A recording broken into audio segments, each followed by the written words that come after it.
Hello guys, I want to clarify this about the Uganda Airlines. Some people have been giving misleading information that Uganda Airlines is not making profits, it is making losses, and why is the government supporting it, or why is more money put in Uganda Airlines when it is making losses? For Uganda Airlines to receive some more money. But guys, my question is, how do you keep giving a spoiling child? How do you keep giving a spoiling child? Uganda Airlines is not just a business to make profit. It is also a national carrier. It is for connectivity, it is for trade, it is for tourism. That means that it might not make direct profits. Just take it as the way you can construct a road. From your geography class, in case you studied geography, Uganda is one of the landlocked countries. It means that we depend on other countries that surround us. We are not connected to the sea. We cannot have direct connections to other countries or to other continents, which means that Uganda Airlines is one of the ways we can connect to these countries. We can connect to those continents. We need Uganda Airlines to connect Uganda to outside countries. We need Uganda Airlines to bring in tourists. One of the reasons that hinders tourism or that can put back tourism as a business or people visiting a country is connectivity. How accessibility, how easy is it to access a country?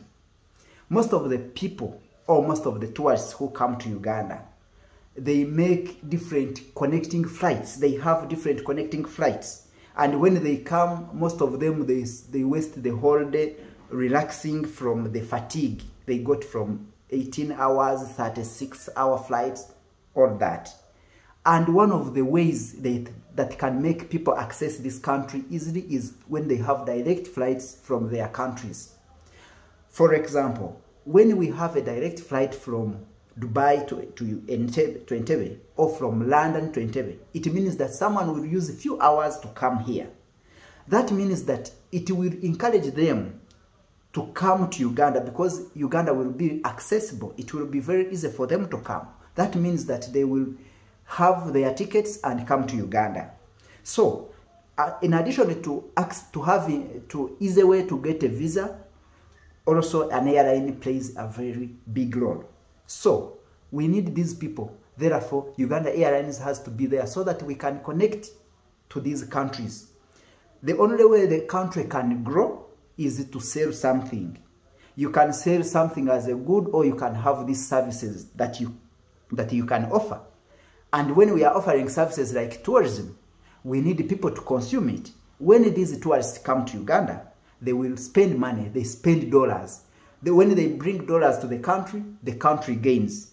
People get jobs like tour guides, like the food that these people will consume, the fuel that these people will use going to the national parks, the park fees. Even when they land at the airport in Entebbe, they pay landing fee. So these are the things that a country can gain indirectly from these airlines. In other words, it is a way to encourage people to come to the country by making it easy. It can make losses, but it will bring more people, and this one will make profits, but indirectly. And it will benefit a country indirectly. So, people who think that when the airline is not making direct profits, that it should be closed, or it should not be given more money, or it should not be sponsored, this one is a misleading information, and those people, they don't know what it means to have an airline. Airline is more than what you gain directly.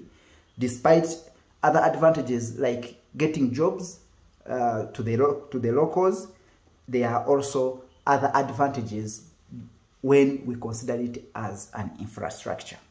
Thank you.